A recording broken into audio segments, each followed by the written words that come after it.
გვხვდება თუ არა ეკონომიკური კრიზისის პირველი ნიშნები. ანალიტიკური ორგანიზაციების ნაწილი ამბობს, რომ მიმდინარე წლის იანვარში დაფიქსირებული დღგ-ს შემოსავლების კლება კრიზისის პირველი სიგნალია.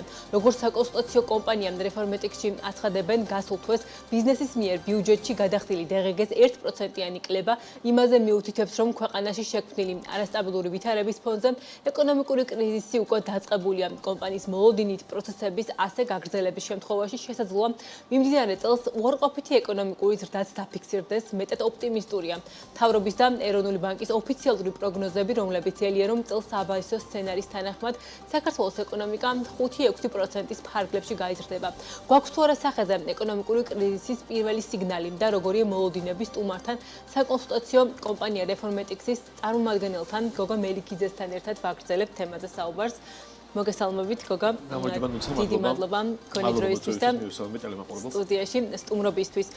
მოდით დავიწყოთ იმ სიგნალზე, რადგან საინტერესოა, რომ ანალიტიკურმა ორგანიზაციებმა, მათ შორის თქვენმა კომპანიამ ყურადღება გაამახვილოთ.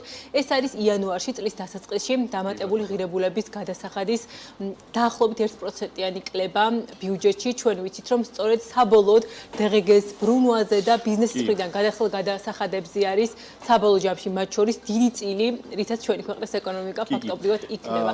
რატომ მიგაჩნიათ, რომ ეს არის პირველი სიგნალი ამ მიმართულებით 1%-იანი კლება კრიზისისა, რაც შეიძლება წლის განმავლობაში ჩვენ ვიხილოთ? იგი, ანუ თქვენ კარგად თქვით, ანუ ეს მარტო ჩვენი მიგნება არ არის, სხვა ასე ვთქვათ ეკონომიკურმა ორგანიზაციებმაც დაწერეს ამასთან დაკავშირებით, ისინი დარწმუნებულად თავის კომენტარს გააკეთებენ და რატოა დღგ თქვენც როგორც აღნიშნეთ, ხო, ანუ საქართველოს ეკონომიკა არის ღია, დივერსიფიცირებული ეკონომიკა, ხო, აი ამაზე სულ მინდა ხოლმე ვისაუბრო, რომ ეს ეკონომიკა არ არის, სადაც ჩვენ გვაქვს მაგალითად მაღალი, ანუ მაგალითად ბუნებრივი წიაღისეულების ეკონომიკა, სადაც გვაქვს ნავთობი ან სხვა რესურსი, ოქრო, ან ეკონომიკა, რომელშიც მაგალითად არის მაღალი რეზერვები, ხო?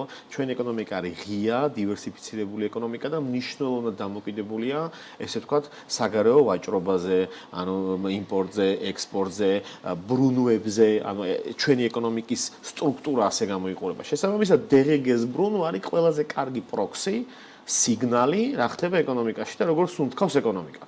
როგორც კი დავინახეთ და რომ იანვარში დღგ-დან შემოსავლები 1%-მდე შემცირდა, ანუ მაგის მარტივი ანალიზია ხო შევადაროთ 2024-ის იანვარში იგივე მაჩვენებელმა არ აქნა, 23-ის იანვარში იგივე მაჩვენებელმა აქნა, იყო 23%-იანის და 13%-იანის და, ხო? აქ არის 1%-მდე შემცირება, ხო? ამაზე მეტი სიგნალი აღარ უნდა ვთქვათ, ხო? ანუ ეს ერთი. მეორე, ანუ რო შევხედოთ ხორეკა სექტორს, ხო, სხვადასხვა გამოკითხვები, ხო, ასოციაციას დავალაპარაკოთ, დიდ ჯგუფებს დავალაპარაკოთ, ყველა შეიძლება მნიშვნელოვნად არ წუწუნებდეს, ესე რომ ვთქვათ, ხო, მაგრამ შემცირება არის. ხო, შეიძლება გუშინაც იყო გაფართოებული შეხვედრა, სადაც ფაქტობრივად და ტურიზმის სექტორის ყველა წარმომადგენელმა იქნება ეს სასტუმროები თუ გიდები ისაუბრეს ჯავშნების მკვეთრ. აი ხა, შარდენზე რო დაიკეტება რესტორნები, ან ასე ვთქვათ, შეიძლება არ დაიკეტა მუდმივად, მაგრამ რო გააჩერებენ ოპერაციებს, ხო, ესე იგი ნიშნავს, რომ პრობლემებია.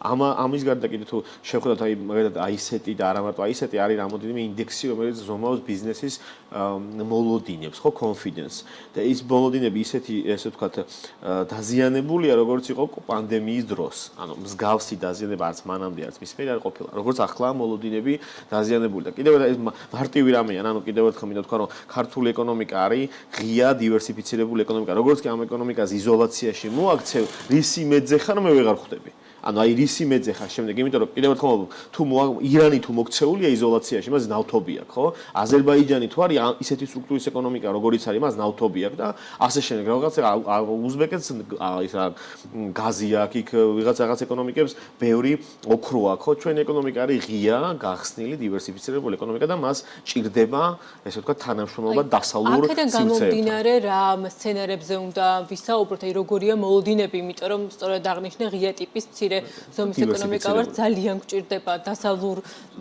ქვეყნებთან ურთიერთობა, თუმცა როგორც ნახეთ ბოლო თვეების განმავლობაში ყველაფერი საკმაოდ ცუდი სცენარის მიხედვით მიდის, ხომ? აი ამ შემთხვევაში რა ეკონომიკურ სცენარებს უნდა ველოდოთ წლის განმავლობაში თქვენ ხო, აი კარგი შეკითხვა, ანუ მთელი გათვლა კეთდება, როდის გადაიჭრება ეს პოლიტიკური კრიზისი, ხო? ახლა დავიდან იყო რომ ამას არავინ არ იმჩნევდა, რომ ყველაფერი კარგად არის. მე ყველა მიხვდა რომ ეს ყველაფერი კარგად კი არ არის, ესეთი პოლიტიკური კრიზისი როგორც დღეს გვაქვს, ეს არის მაკროეკონომიკური ფაქტორი, რომელიც ანგრევს ყველაფერს. ეს მაგიტომაც ამ მცირდება რეფინანსირების განაკვეთი, იმიტომ რომ ეროვნული ბანკიც ხვდება, რომ ეს ბუნდოვანობა ძალიან მაღალია. ასე რომ თუ ეს პოლიტიკური კრიზისი რაც რომ მალე გადაიჭრება, მით უფრო ეს ჩვენი ეკონომიკაც, ასე ვთქვათ, ანუ მასში მოლოდინები უფრო მოწესრიგდება. რაც უფრო ეს პოლიტიკური კრიზისი გაღრმავდება, იზოლაცია გაღრმავდება და ყოველდღიურობით ამ იზოლაციაში, მით უფრო ესე ვთქვათ, მივალთ ან ნულოვანის დაგვექნება, ან არ გამოვრიცხოთ მინუსიანის და თან კიდევ ერთხელ უნდა ვთქვათ, რომ 2025, 2024, 2023, 2022 იყო მაღალი ზდები, იმიტომ რომ მაგაზე შეგვიძლია ვისაუბროთ, რომ ეს გარედან მოსული ფული იყო, ხო, რაც ომმა გამოიწვია რუსეთის აგრესიამ უკრაინაში. ხო, ანუ და ამ ბაზის გამეორება ძალიან რთულია. ხო, იქ ისეთი დინამიკა იყო გასულ წლებში ეკონომიკის იმ ხელაზდები, ხო, რომ ანუ ასეთი პოლიტიკური კრიზისი და ასეთი სიტუაციით იგივე ბაზა გაიმეოროთ თითქმის შეუძლებელია, ხო? თან როცა ინვესტიციები გაგიქრა დასავლური ორგანიზაციებთან, არის მნიშვნელოვანი, ესე ვთქვათ, დაზიანებული ურთიერთობა და თანამშრომლობა და ასე შემდეგ. ახლა გადავერთოთ, ანუ არის მომისმენია ბევრი მოსაზრება, რომ აი ჩინეთიდან წამოვა რაღაც თანხები, ხო, აი მაგალითად აზიურ ბაზრებზეც კეთდება, მათ შორის ტურიზმის მიმართულებითაც. ხო, აი რამდენად იმედი შეიძლება გქონდეს იგივე რომ ჩინეთმან რომელიმე სხვა ბაზარმა შეიძლება ჩაგვინაცვლოს თუნდაც საინვესტიციო მიმართულებით.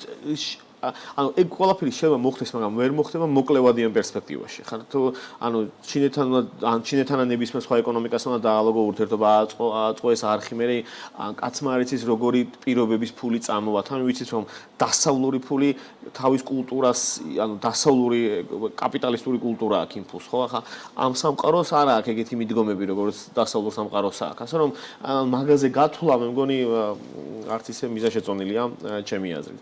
ამიტომ რაც კიდევ ერთხელ რაც რომ მალე დასრულდება ეს იზოლაცია და ეკონომიკა გაიხსნება და ესე ვთქვათ აღადგენს თავის ნიშას, რაც აქვს ქართულ ეკონომიკას, ხო, გახსნილობა და დივერსიფიკაცია, მით უფრო მალე გამოსვლდება მდგომარეობა. საკმაოდ რთულია რაღაცა მაღალი სიზუსტით პროგნოზი გააკეთო. ეს პრობლემა, ეს კრიზისი თუ გადაიჭრა უახლოეს რამოდენიმე თვეში შეიძლება რაღაც გავიდეთ პოზიტიურ ზდაზე, თუ ეს კრიზისი გაღმავდა, ნუ მერე ან ნულოვანის დაგვექნება, ან ესე ვთქვათ უარყოფითი.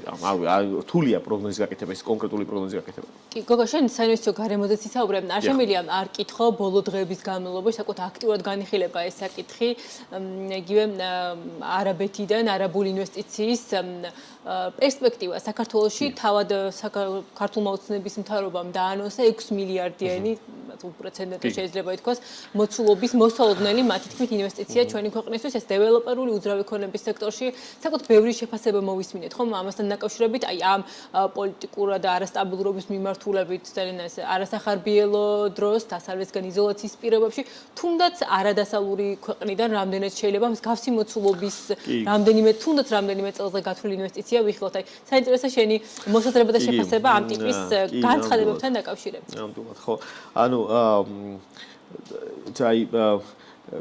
ესეთი ინვესტიციები, ანუ ბევრჯერ მისაუბრია რა, შედასაუბრებში, რომ ესე არ ხდება. რომ რაღაც ერთმა ქვეყანამ ვალდებულება გაიჩინოს, რომ ერთმა კომპანიამ რომ მეორე რაღაც ქვეყანაში 6 მილიარდს თუ რაღაც 1 მილიარდს ინვესტირებას განახორციელებს, ხო? ეს MOU რაც არის ეს ვთქვათ შეთანხმება, ან კიდე რაღაც როგორ არის ქართულად მის ისტორია, ესაც თულის memorandum of understanding, ხო? ანუ ის რომ ეს არ არის ვალდებულება, არც ერთი კომპანია არასდროს არ აიღებს ვალდებულებას, რომ რომელიღაცა ქვეყანაში რაღაც 6 მილიარდზე ხო ზედმეტია საუბარი. ამ ხელათ რაღაც ჩადებს. ანუ ზოგადად საქართველოში რო შევხედოთ, როგორ მუშაობს FDI, ხო, რაც არის უცხოური პირდაპირ ინვესტიციები. ამ ქვეყანას ბოლო 10-12 წლის მანძილზე ეს ნაწილი მოძვრა. ანუ ძალიან დიდი ხანია ან ბოლო ინვესტიცია რაც მახსენდება ალბათ საქართველოს კაპიტალმა, ჯორჯია კაპიტალმა რომ შემოიყვანა GVP-ро წყალკანონი მიყიდა ესპანურ კომპანიას. ხო, აი ეს იყო რასაც ქვია, აი გარედან მოსული, ესე ვთქვათ, აი ახალი ფული, ახალი fresh, ანუ უცხოური ინვესტიცია საქართველოში. მანამდე თუ შევხედავთ დეკომპოზიციას გავაკეთებთ საქართველოში ინვესტიციებს, არის რეინვესტიციის ხარჯზე ხდება. ანუ ჩვენი FDI ცხოვრობს რეინვესტიციის ხარჯზე. კომპანიების ძალიან რომელს ვთქვით, უცხოურ დამფუძნებელი უცხოურ კაპიტალი არის ის თვითონ აკეთებენ საერთაშორისო ფინანსური ინსტიტუტები პროდუქტები ასხავდე ბანკებში თანხებს, იქ იყოს სასესხო პროდუქტები შემოსული თანხები. რასაც ქვია ის, რომ მოვიდა ინვესტორი, აი რაღაც ისე ვთქვათ, ინვესტირება გაანახორციელა, ახალი კაპიტალი მოიტანა, ააშენა რაღაც წარმოება ან ენერგეტიკული პროექტი, ან ლოგისტიკური პროექტი, ან პორტი, ან რაღაც ეგეთი ამბე თუ იმეს გვეტყვის, ძალიან გამიხარდება. პირიქით რაღაც ალბათ ეს ქვეყანა არის საერთაშორისო არბიტრაჟში შესული რამოდენიმე ინვესტორთან და საერთაშორისო ჩივლები 2 მილიარდის თუ რაღაც, ხო? ასე რომ ანუ საქართველოს კაი ხანია, ესე ვთქვათ, თავის FDI-ით აღარ აფინანსებს თავის ესე ვთქვათ მიმდინარე ანგარიშის დეფიციტს და ჩანაცვლა ეს რაღაც დონეზე ტურიზმით და ჩანაცვლა რაღაც დონეზე რემიტანსებით და ასე შემდეგ, ხო? ასე რომ ახლა ეს ახლა ეს 6 მილიარდიანი თემა, ეგრე დავალოდოთ, ხო? ანუ ეგეთი ამი არ მომხდარა სოფლიო კაპიტალიზმის ისტორიაში, არც ახლა მოხდება და არც მომავალში, რომ ერთმა კომპანიამ თქვას, რომ რომელიღაც ქვეყანაში 6 მილიარდს აი ჩაუდებდა და ეს ამის ესე ვთქვათ კომიტმენტი და ვალდებულება აიღოს, მაგრამ აი ნახავთ, ხო? ანუ ეს როგორ გავითარდება მომენტი. შეიძლება რაღაც ინვესტიცია მოხდეს და ძალიან კაია ყველანაირი ინვესტიცია მიუესალმოთ, რაც უმეტი ფული შემოვა ამ ქვეყანაში, მით უფრო კარგია, ხო? განსაკუთრებით ისეთი კომპანია, როგორც ემარია, მაგას კითხვა არ ესმევა, მაგრამ ისე როგორც ეს არის დაპოზიციონირებული, მე მგონი რაც არ მინდა ხარ შეფასება გავაკეთო, რომ ტყილია, მაგრამ ნუ აი ეგ დავალოდებით რომ ნახავთ რა.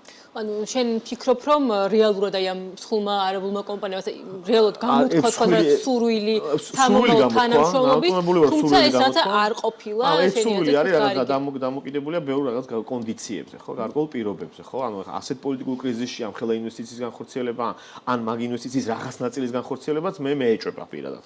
ამავდროულად, ხო, ანუ იქ მთელი რიგი საკითხები უნდა გადაწყდეს ამ მიმართულებით, რომ ამ ინვესტიციის რაღაც ნაწილი განხორციელდეს, მე გარკვეული რაღაც ნაწილი განხორციელდეს, ანუ ასე შემდეგ და ასე შემდეგ. ანუ რაც ინვესტიცია უნდა განხორციელებული იყო, აგრეთვე გახსოვს ჰიდროელექტროსადგურში ის ინვესტიცია ჩავარდა, რომელიც ამ ქვეყანას წყალი ვიჭირდება, ენერგოგენერაცია წყალი ვიჭირდება, ხო? ანუ კარგად სწორედაც მისი ესე ვთქვათ, ენკას ნამახახას და ასე შემდეგ. არბიტრაჟი მიმდინარეობს ჩვენი ქვეყნის. ხო, ანუ ძალიან ცუდი გამოცდილება გვაქვს. მსხვილი ინვესტორებთან, სტრატეგიული ინვესტორებთან მუშაობის, ძალიან ცუდი.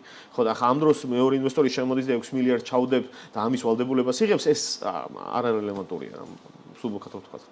ერთ აქტუალურ თემაზეც აუცილებლად უნდა გკითხო და გამოვიყენო ჩვენი საეთერო დრო ზუსტად გუშინ დაკომპლექტა ერთ-ერთი ყველაზე შეიძლება ითქვას სტრატეგიული ინსტიტუტის და ორგანიზაციის ყოველ შემთხვევაში ასე უნდა იყოს ქვეყნისთვის ეროვნული ბანკის საბჭო სრულად 9 წევრამდე გაიმართა პარლამენტში. მოსმენა მიხეილ ყაველაშვილის მიერ წარდგენილი წევრებით საბოლოოდ დაკომპლექტა ჩვენი ეროვნული ბანკის საბჭო. ჩვენ ვნახეთ, რომ 4 წევრიდან 3 არის მოქმედი იყო ამ დრომდე ყოველ შემთხვევაში ეროვნული ბანკის თანამშრომელი სხვადასხვა გამოცდილებით და პოზიციაზე და ასევე ერთი ქართული ოცნების ყოფილი მინისტრი სოფლის მეურნეობის გარემოსდაცვის მიმართულებით. როგორ შეგვიძლია ეს პროცესი შევაფასოთ? აი ამ დრომდე რაც მოვედით ისე რომ განსაკუთრებით ბოლო 1 წლის და ცოტა მეტის განმავლობაში მარეგულირებლისების დამოუკიდებლობასთან დაკავშირებით არაერთი კითხვის ნიშანი ისმებოდა, მათ შორის იგივე IMF-ის მხრიდანაც, რის გამოც არის ნაწილობრივ ამის გამო გაჩერებული ჩვენთან პროგრამა. როგორ შეაფასებდი ამ დაკომპლექტების პროცესს? აი, სწორედაც მაგ ნაწილს, აი მაგ რასაც თქვენ ამბობთ, აი მაგას გავაგრძელებ იმ კუთხით, რომ ანუ ამოცანა მთავარი არის კომპეტენციებზე, არ მინდა კომენტარი გავაკეთო, მთავარი ამოცანა არის, რომ ეროვნული ბანკი თავისი ბორდით უნდა იყოს დამოუკიდებელი. ეს არის მთავარი ამოცანა. ანუ აი ეს ახალი საბჭოს წევრებმა უნდა გაიაზრონ, რომ ამ ქვეყანაში ეროვნული ბანკის საბჭოს წევრი რო ხარ, უნდა იყოს დამოუკიდებელი და დამოუკიდებელი. იგივე უნდა მოხდეს საპენსიო ფონდის ბორდზე, ვინც დაინიშნებიან გაერთიანებულ მმართველობის საბჭოში და ეროვნული ბანკის ბორდზეც, რომ ანუ მათი ამოცანა უნდა იყოს, რომ ის უნდა იყოს დამოუკიდებელი და თავისი ეროვნული ბანკის მანდატის საუკეთესო ინტერესებით უნდა იღებდეს გადაწყვეტილებებს. ან თუ ეს ყველაფერი შესრულდა, მაშინ ეს საბჭო თავის მოვალეობას სწორად შეასრულებს. სხვა შემთხვევაში არა. როგორი მოლოდინებება არ ვიცი. მე ანუ ერთი რამე შემიძლია თქვა, რომ ამ ქვეყანაში მე ვერ ვხედავ დამოუკიდებელ ინსტიტუტებს. ანუ ხო, ყველა ინსტიტუტი დამოუკიდებლობის ხარისხში უჭირს.